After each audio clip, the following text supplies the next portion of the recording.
Cue talent.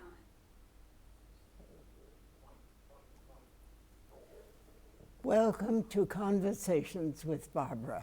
I'm Barbara Kanelopoulos, and with me today is Dr. Robert Reece.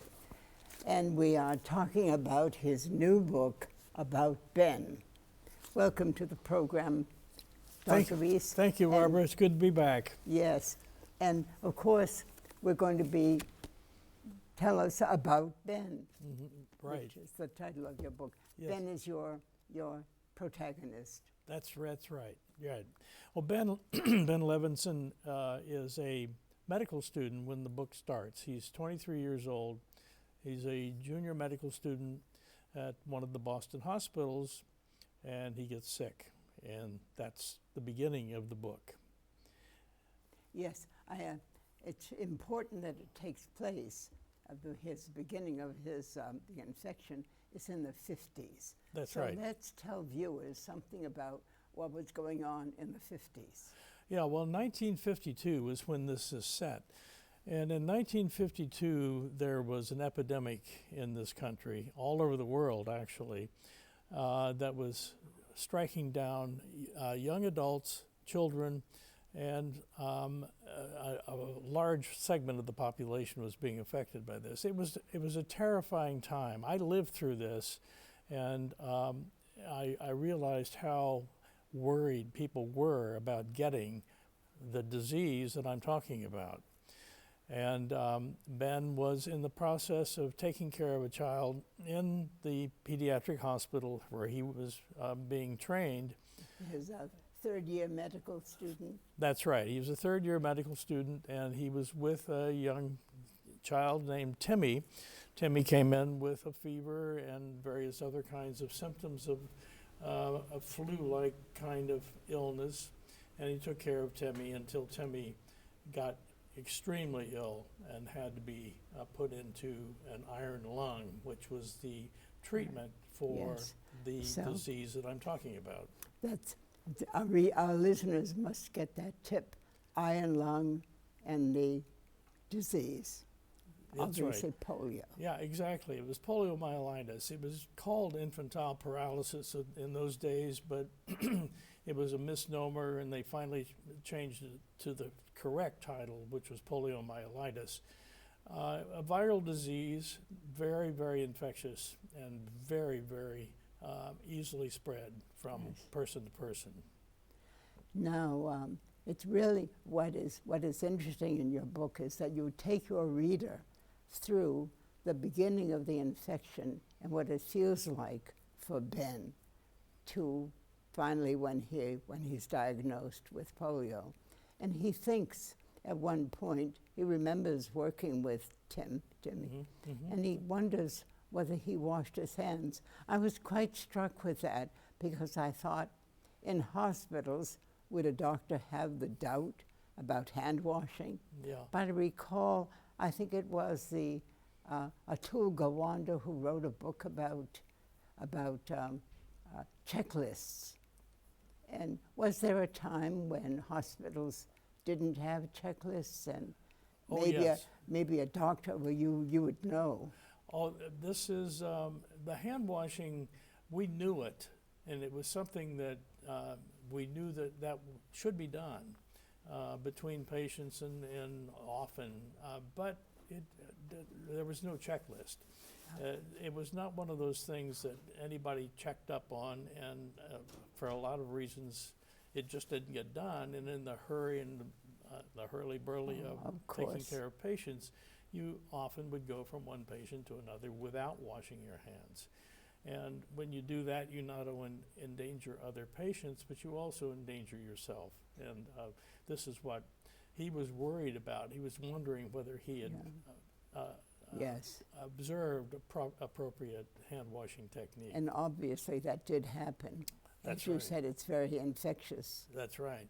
And so he contracts the disease, the virus, and probably he assumes, and he was not sure, but he assumes it came from Timmy because he was the one polio victim he was dealing with at the time. So the reason I got into the issues of Ben's response to his own illness was because I thought it's important for people to understand the subjective experience of having an illness. We all know when we get ill, we have certain symptoms, and we have certain thoughts about those symptoms, and we have fears that come up and I wonder what this is. Could I have this, that, or the other disease? And this is what was going through Ben's mind. Yes. And it took the doctors many days before they were absolutely sure as to what he had. And all the time, he was suspicious of what he had, but it wasn't actually diagnosed properly all the way until, about 2 weeks into the disease. And he woke up one day and he discovered that he wasn't able to urinate. His bladder would not open and function. And then after that, he found that he couldn't walk. And so the realization that what he had was poliomyelitis was cemented. And then the various tests the doctors were doing also confirmed his worst suspicion and their worst suspicions. Everybody was worried about this disease. This was a scourge at the time. So I described this in great detail because I wanted the reader to understand the different kinds of internal monologue that was going on in the patient as they worried through this time of their journey through poliomyelitis land. Yeah, I think you're right in making that decision. As I was reading, I could feel the excitement and also the sense, so this is what it's like. This is what happens. And then, in a way, it's kind of at least gives us a little knowledge about what would be the next step, which I think is important for those of us who are we're patients, but we're very far away from the medical field to know precisely. So it's nice for that to sort of demystify that, and I think you did. Yeah, well, thank you. The other thing I think it's important to know about the fears, and particularly in those days, polio was one of the most feared things. Everybody knew about FDR, the president, who had poliomyelitis and was paralyzed. It wasn't well known, and it was not allowed to be known by his administration how profoundly he was affected by his paralysis. But by 1952, it was pretty well known that he had polio and had been in a wheelchair in his entire presidency and until he died. So these things were going through Ben's mind as he was worrying about what he had, and he was worrying about what would happen if he became paralyzed, what would happen to his entire medical career. He was worried that would they allow him to finish medical school? Would they award a medical degree to someone who was unable to walk? And so these are the terrible fears that Ben experienced, and I tried to make those graphic because I think it was important that people understand that as one goes through this, your fears are just haunting you every night as you go to sleep, worrying about what's going to happen next. He had a sense, commitment, I think, that helped him get through this sense that he would not give up, that he would continue. And partly it was his commitment, his own sense that life can have meaning in spite of the difficulties. But also he was inspired by another character in the book, his Uncle Abraham. Yes, Uncle Abraham is a fantastic figure. I've loved Uncle Abraham because he was the most idealistic and pure individual that I could think of in this. And Abraham had to leave Nazi Germany in 1939 and left there and came to live with the Levinsons in Boston. And we might say that he was a doctor in yes, Germany. yes. I'm sorry. He was a doctor in the slums of Hamburg, Germany, before he left. And he came when Ben was very young, and he lived with the Levinsons. And Ben spent a lot of time with Uncle Abraham, and Uncle Abraham taught him a lot about what it's like to be a doctor, especially a doctor for the poor. Yes. And he really inspired Ben. And he also, because of his support and because of his parents' support, Ben had the courage and the support to go ahead and finish medical school and then go on to a career in what we now call social pediatrics, which is understanding the impact of environmental factors, of the developmental factors and family factors in a family that impinge on the child's development and maturity.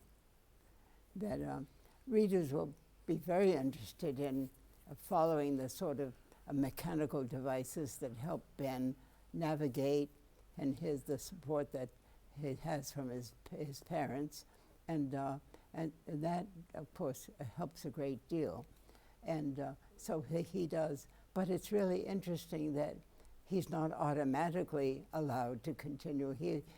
There's kind of some suspense. They have to go through protocols, and eventually he is, of course, allowed to finish. And when you say his being inspired by Uncle Abraham, he later on, when he gets a choice of where he's going to do his residency, he actually chooses a city less affluent part of the city to work. And I thought it was really surprising for me to realize that a doctor could have a choice to work in a place that has many more, say, the ease of practicing medicine, rather than going to a place where there may be some absences, some lapses, and lack of funding. Yeah, well, I think Ben's decision to go to the county hospital rather than the private pediatric hospital was based, and he had gone to the medical school and had contracted his disease at the other hospital, which wasn't a factor in his decision. What was a major factor in his decision was his Uncle Abraham's model for taking care of the poor. Yes. And dealing with those kinds of things that he felt would be more emphasized in a county hospital setting than in a private hospital setting. Yes, and so we can see quite clearly that one of the causes of poor health is poverty. Mm-hmm, that's right. And he sees that. What's interesting too is that we do have public health bureaus, certainly public health appointees, but you talk about an instance where they are not always interested in the health of the population. They're much more interested in their own careers. That's right. And the example I used was based on a true story.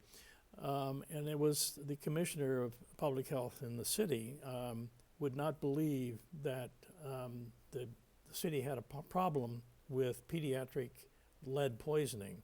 And this was back in the 50s, and it was not well understood in those days that lead poisoning was terribly, terribly destructive to the developing brains of these children.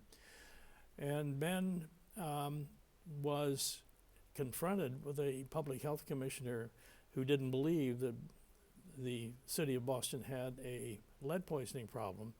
So he recruited a couple of medical students, and they went into the inner city clinics and collected blood samples. In those days, they had to get 10 cc's, which is a lot of blood from little kids, and send it off to an industrial lab to analyze for lead.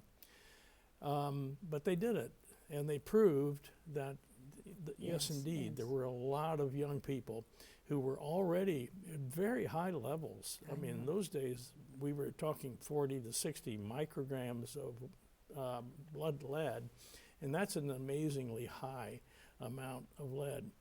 So once they had done that, they took the findings back to the health commissioner, and by that time, that health commissioner had been sort of set aside, and someone else took over for him. And luckily, she was much more receptive to the facts, and they embarked then on a program with the legislature.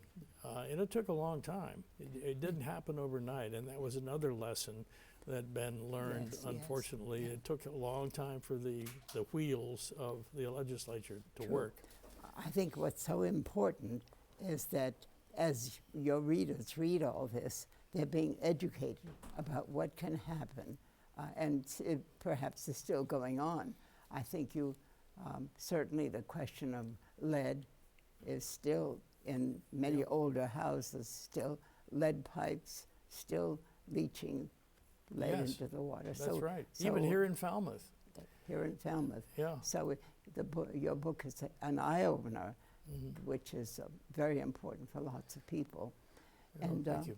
And also, it's real. I had no idea that the vaccine, Dr. Salk's vaccine, it was itself somewhat controversial in the beginning. Yes, it was, and it was no fault of Jonas Salk. It was the fact that one of the manufacturers made a mistake, and they didn't completely kill the virus, and so there was a very famous case at the time, a set of cases at a time that set the thing back for a while, but then they corrected this very quickly, and then the Salk vaccine became the standard vaccine.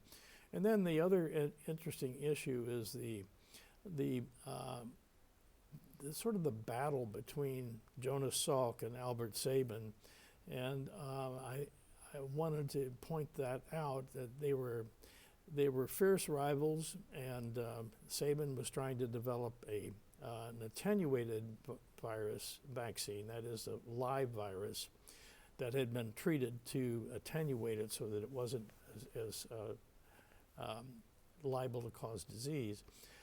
And then I don't know whether most people in my generation and yours don't remember Sabin Sundays, except because we have heard about that, and that was when all over the country the kids were brought on Sunday to a clinic, or a variety of clinics, and they got the live polio virus that Sabin had developed on a lump of sugar, and that they a spoonful of sugar makes the medicine go down. Oh, yes, yes. And so that became the preferred vaccine because of the ease of administration. There's no shots involved.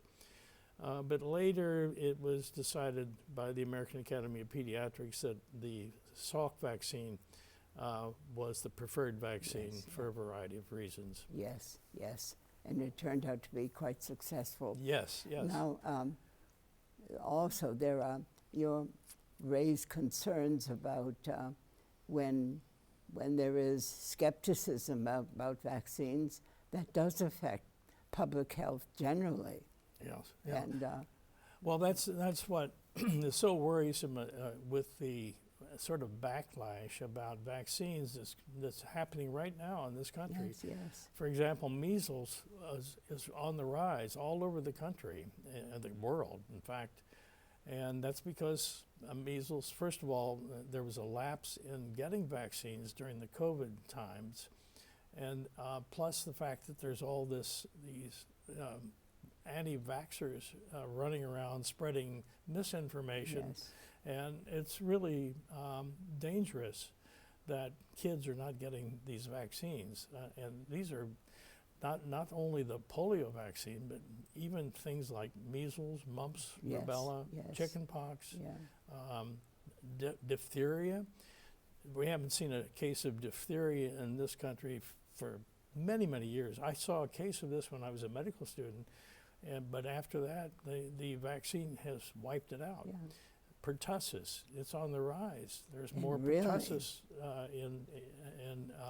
and respiratory syncytial virus, which used to be restricted to babies. Now my age group is worrying about those viruses too. So I wonder, I wonder if some of the skepticism is because people misunderstand the nature of not just medical science, but science in general. There is a trial and error. I'm not sure I understand science, but perhaps you can explain what is it about science that people misunderstand. Well, I'm not sure I understand it either. Science is not absolute. First of all, science is an approach to finding the answers to questions that are hypotheses that are raised. So science is something that has to be approached and with objectivity mainly, to see whether what it is you're trying to find out about is true or not. It requires some patience. A lot of patience. It takes years sometimes for things to be developed scientifically. And I think there's constant redoing of the scientific method. As we learn more and more, we tweak these things, and it doesn't mean that the original idea is incorrect. It just means that there are other ways of making little adjustments in things that need to be done. Yes, I think that if that understanding is, if it's widespread, people will be a bit more patient and not think that there's some danger. Well, I think the real message that I would like to convey is that people should be aware of the sources of the information that they're consuming. Oh, yes. Because if they are consuming it off internet, websites, various kinds of advertising and so on, that's not science. That is promotion. And I think if they will listen to the people who are in the business of trying to find the truth, then, and that means usually people in the bureaus that are doing the scientific research, the National Institutes of Health, and the CDC, and all of those different places, and the FDA, and they are being criticized by some politicians for political gain and not because that they're true criticisms. And so I think that misinformation gets disseminated and then it becomes a deterrent to having the children get their vaccines. Yes, yes. Another part of your book, I think, that is inspiring for many people is your description of what is pretty much a kind of normal life that Ben is able to have.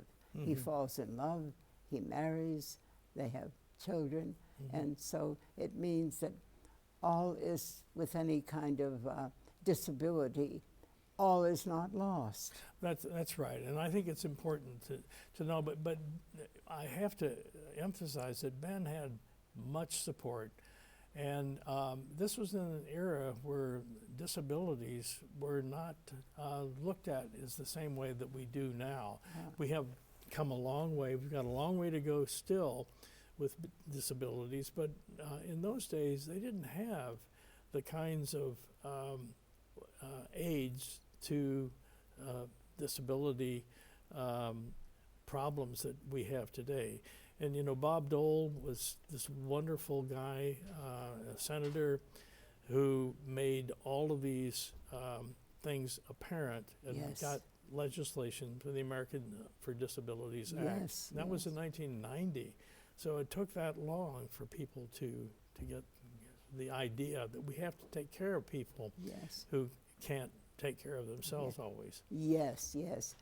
FDR is remarkable, but may not have had the kinds of modern equipment, but he had staff That's right. lifting him, Oh, yes. helping, and really disguising in many ways his disability. Exactly. Yeah. So, yeah. so that so we can be hopeful. Things have so much improved because of the legislation and because of medical biomedicine and I guess it's bioengineering. Is bioengineering, and I had help from a woman named Jacqueline Davin at the Spalding Hospital here, Yes. in showing me a lot of things that I didn't know about. And you know, as a pediatrician, I didn't know about these things because we didn't Yeah. get taught about them Yeah. when I went to medical school. Now I think they're becoming mainstream, and I think people are aware of them a lot more. Yes. Well, it seems to me that, am I right to say that your practice for many years was in social pediatrics? Yes. So from social pediatrics, you've become a social novelist. And I think that's commendable. When I think of your books, every one of them, perhaps not the Llewellyns from Vincennes. That's a different kind of story. Yes, yes. But all of your novels, let's go through them. The first one. To tell the truth, it was Tell the my Truth. first, and it was about a child abuse case. Yes. And A social problem. That a you social address. problem, yeah. And then also To Tell the Truth. To tell the truth is the first, and then the next one was, I thought, well, what am I going to do for an encore? And so I thought,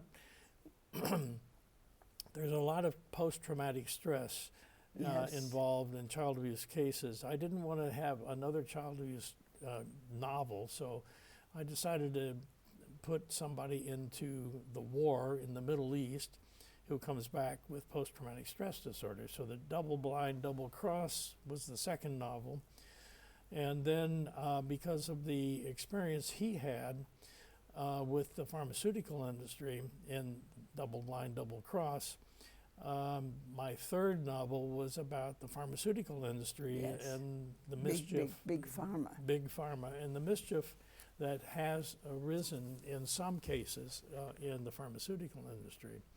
The fourth novel, as you mentioned, was The Llewellyns, was about a family, and it was based on a family I was well acquainted with. Yes. And yes. then About Ben is my current novel. Right, right. And Well, I like to think that your social pediatric career is a very noble one, and the social novelist tradition is also a very noble one. So I thank you very much for being here and for telling us about Ben, your fifth novel.